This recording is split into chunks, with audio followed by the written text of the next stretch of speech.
Hello everybody, this is a career first as the warm-up for Deborah Mead and quite probably a career last as well, but there we go. So you'll have to excuse me because I'm going to be reading from some notes as prompts. I guess that's an instruction to us all that sometimes when you prepare, technology fails you, that the prompts aren't there and you have to adapt to, and that's what you need to do in cyber as well. So building cyber resilience, can I go, I use the slide, there we go. So building cyber resilience, prioritisation in a rapidly shifting threat landscape, a title that just rolls off the tongue, doesn't it? And I congratulate my marketing team for that title. But a quick introduction. I stand here in front of you as part of Sonicwall, a cybersecurity vendor that's been in the market for over 30 years. And you may well have heard of us as a consequence. And some of you may even be customers or users, and if you are, I thank you very much for that. But I'm not here to talk to you about Sonicwall today. If you want to talk to us, we do have a stand here. In this presentation, I'm going to aim to talk through what CIOs and CISOs are experiencing, highlighted by some recent reports and research that we've run, the current threat trends that we're seeing and organisational vulnerabilities, which are informed by our annual threat report that we run, and identifying challenges then in delivering cyber resilience and the approaches to take. So this is a purposefully busy slide to demonstrate how difficult it is for cybersecurity professionals. How do you budget and prioritise, often for a year or more, on something where the goalposts are constantly changing? You're often pulled between regulations, guidance on best practice, and the ever-evolving threat landscape. And how do you get from managing live incidents and risks to building resiliency? And even how do you navigate your way through to put your business on the best footing that you can through the myriad of thousands of vendors that are out there on the market today? So three key questions that we're going to have as we move up to 2025 are what will the threat landscape look like, how to prioritise your resources to align, and can your budget cope with what you need to do. So we recently conducted some research with CISOs and CIOs. These were in organisations that had over 1,000 employees. They're across different global geographies, and we had no industry exclusion, so it could represent potentially anybody in the room today. And I appreciate that it's a bit of a busy slide, but we're going to try and focus on what the top trends and challenges were for those people. So let's focus on the top two, CISOs. What were their top trends and challenges? What are they looking at that's going to be most impactful for them and their responsibilities to their business? So top ranked by both CIOs and CISOs is the escalating regulatory demands for cybersecurity and data privacy. And second, for our CISOs, is the growing use of digital channels. So ensuring that business value is delivered by those that are accessing and using those tools and that the appropriate cybersecurity is in place for them. So the CIO's second top trend was cyber insurance. So a quick show of hands. Has anyone looked at taken on cyber insurance? Anybody in the room? Yes, so quite a lot of people. And for those that have the costs risen quite a lot during the time that you've had cyber insurance? Yes, they have. And are you getting less coverage as a consequence for you're having as well? Yeah, so that's clearly a top concern for CIOs and is a current hot topic. So security incident types. For 96% of these respondents, one or more of these incident types had occurred in the previous 12 months, and then often multiples of each type as well. So these stats summarise the main areas that the respondents saw the attacks in. So 1/3 saw attacks against their cloud services. How many of you here are moving to the cloud, already in the cloud? How many have done that and then trust that maybe the organisation at the public cloud is delivering some of that security for you, or believe that they are? We saw an exponential rise in the use of cloud services and sometimes a forced rise in that in the pandemic. So that was obviously driven by business continuity, but at the time, did we do as well as we could, as securely as we could, because often there was a rush to taking on those services. And do we have real visibility? Do you know who's accessing what, where, when, and how? The cloud's a great resource, but it is also about the data you have, the policies, the security policies that you have around that, so that the data is effectively secure wherever it is and wherever it's used, and that is also the cloud as well as other areas.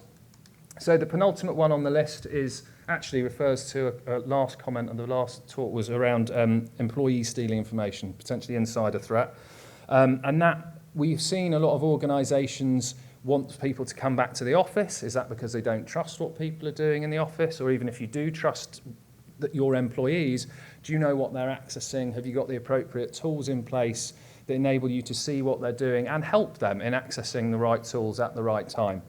An interesting stat here is that 78% of UK CISOs agree that humans are the biggest risk to cybersecurity. So quickly, security incident types observed. So I'm going to focus on the 4% of respondents who said they didn't see anything. Is it likely that they are so well set up, they've got all the tools available, they see everything, that no one ever tries to attack them?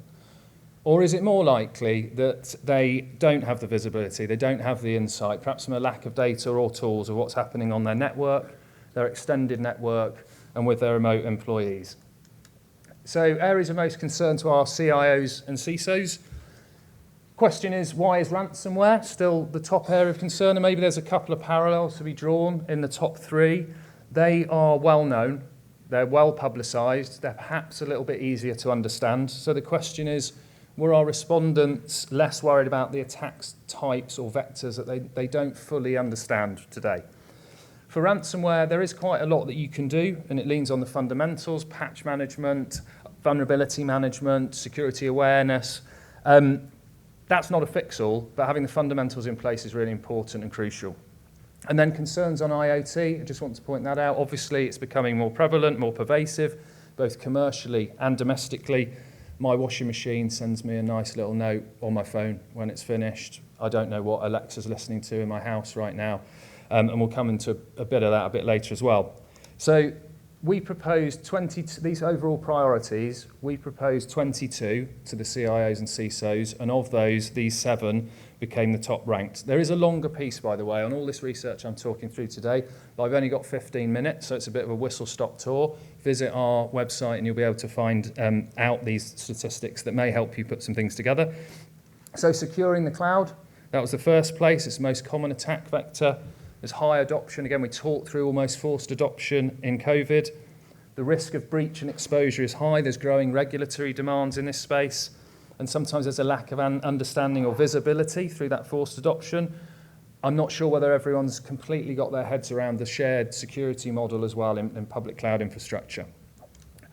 We've talked about ransomware, so I'll skip that one. But protecting user identities from attack and compromise. So there are more new channels, identity theft, credential compromise, and attackers' ability then for lateral movement within the environment. And this, again, is really about the data you hold as a company. So how well are you protecting it? Do you just have a firewall? Do you have identity and access management in place? Do you review any logs? Do you report suspicious activity? Do you have a 24/7 threat model in place that's looking at your intel sources, or do you just look at a Monday to Friday? Our security operations team note that 3 a.m. on a Sunday is probably the most prevalent time that they see attacks. So, have a think also, by the way, about the tools and products that you have today. So I'm not advocating, by the way, to go out and buy lots of different tools and products. You need to assess what you paid for and you've entitled to now, and are they fit for purpose? Lots of organisations that we talk to have paid for products and tools and they haven't fully utilised them. And sometimes they don't even know fully what they're entitled to. So see if you can use them to cover off some of the priorities. But on to what we're seeing from our threat report. Malware trended up from March to May with actually a massive 92% rise in May alone this year. And 15% of all malware was using software packing to conceal its real nature. Ransomware, which we saw was the highest concern for CIOs and CISOs, while global numbers rose, actually EMEA pulled those numbers down with logging a negative 49% actually year on year, which suggests that law enforcement initiatives and cybersecurity measures that are put in place are actually working. Cryptojacking also fell by 79% in Europe, which is an interesting stat. So encrypted threats, so attacks that are sent over HTTPS, those have also increased 92%, and I'm not sure if everyone's familiar, but between 80 and 90% of traffic is now encrypted. So if you don't have the ability to scan encrypted traffic on your network, then you are missing a huge chunk, right? So have a think about that. IoT malware, we talked a little bit about IoT a minute ago. It underscores that attackers are more frequently targeting IoT devices. Not a huge surprise. There are a lot more of them, and they also don't have the same robust security measures that other operating systems have. So at the same time as them not having those robust systems, people like Microsoft Windows are hardening their systems. So that's where the attack vector may go from that perspective. And just finally, 83% of customer received alerts from our managed services are related to cloud apps and compromised credentials. So I'm going to dive into a couple of the trends that we see. Again, check out the threat report. It's on our website, and it features more about these. I've only got time to talk about one, but my favourite one at the moment is quishing. I didn't come up with a name, but QR code phishing. And then we've also got remote access Trojans on there, so if you're seeing some of those, have a look there. I'm going to focus on supply chain attacks. Now, the first half of 2024 has seen numerously highly publicised supply chain attacks, and for us Brits, we obviously experienced that on the NHS across a number of trusts and GP practices in the southeast, which actually had 2 million patients, and that was obviously severely dented a lot of people's lives and access to healthcare provision. Our analysis highlights that older vulnerabilities remain a significant risk, and that's particular for smaller businesses who don't have the resource. As previously reported, by the end of 2023, 3 of the top most widespread attacks were supply chain related, and over 50% of our customers were affected by supply chain vulnerabilities. But a lot of these have been around for years. Your eyesight might be tested here, but Heartbleed at 3 has been around for 10 years. So what's that telling us? Okay, so moving on. If it works. There we go. So identify where you relate to themes in this research, and I hope that there is one from today. I suspect that if you're in the room, you're probably not one of the 4% that didn't see anything. And I would suggest that you conduct a complete risk assessment, current state, desired state against a set of areas. What risk matters most to you and your business? And I strongly suggest again that you do an assessment of the tools and products you've got in your environment so that you know what you're entitled to. And don't just renew. Ensure you get value and look at consolidation of the tools and services that you have. The most common observation that I hear from CISOs to get the right level of budget is to speak the language of the business, not the language of cybersecurity. So not about vulnerability management or identity and access management or security information and event management or any of the 3-letter acronyms that we love in cybersecurity, but to talk about real business value, to talk about operational interruptions that may occur that affect business continuity or business productivity, the performance of the business, the bottom line, and try and put into business language the quantifiable parts of those risks. Good cyber resilience is a positive for both your business and the customer, and you need to demonstrate how the threat landscape changes and how your organisation needs to be adaptable to those changes in the threat landscape. So the top areas then to address from this research distill to the following: cloud security, protecting from supply chain attacks, and introducing and maintaining strong data disciplines. So what to do about it? Firstly, understanding the challenges is an important first step. So if you identify the hurdles, you can then overcome some of those barriers. And some of those common challenges include, we talked about it earlier, 78% of UK CISOs believe that humans are the biggest risk. So human error, which is a significant cybersecurity challenge, whether that's inadvertently exposing vulnerabilities or mishandling of sensitive information. Misconfigured security solutions, especially in cloud environments, can lead to gaps in your defense, which obviously then lead to cyber threats and unauthorized access. Choosing between blocking and alerting strategies is crucial. Over-reliance on alerting can lead to unblocked threats, but excessive alerts can lead to overwhelming analysts and alert fatigue, and potentially then overlooking critical security incidents. Procrastinated patching. In many cases, vulnerabilities and similar malware have been previously disclosed, but for some reason they've been delayed or not actioned, and that obviously can lead to access and unauthorized access and breaches. Default configurations. Most of the software or hardware you use doesn't work as optimally out of the box. So take some time to tune it, get it right for your environment, and you will improve your security posture. It sounds simple, but that generally that we find that not all of that's been done. The modern threat landscape moves incredibly quickly, especially with the rise of AI, and no organisation is immune. But one thing that hasn't changed is that many of the attacks and threats outlined in this report can be avoided with the right cyber hygiene. And some proactive steps that you can have are proactive, regular, rapid patching, because it mitigates those vulnerabilities and unauthorised access by malicious actors, and they are quick. They are quick to jump on these vulnerabilities. Adding multi-factor authentication, again, it sounds fairly simple, but it significantly strengthens your access controls so you don't get as many unauthorized attempts. Augmenting cloud security.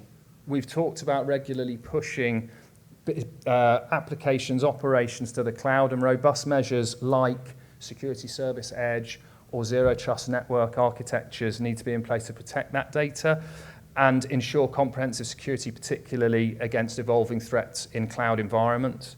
Continuous monitoring and incident response, deploying tools for real-time detection, and also developing a robust incident response plan can help mitigate and contain the cyber attacks that you get swiftly. So consider utilising a security operations centre, which adds a human element, and looking at 24/7 threat detection. Network segmentation. Again, I think that's advised by a lot of these security advisories. I believe it's one of the NCSC's advisories as well. So dividing the network into smaller, securer segments so that if there is a breach or unauthorized access, it is limited and contained.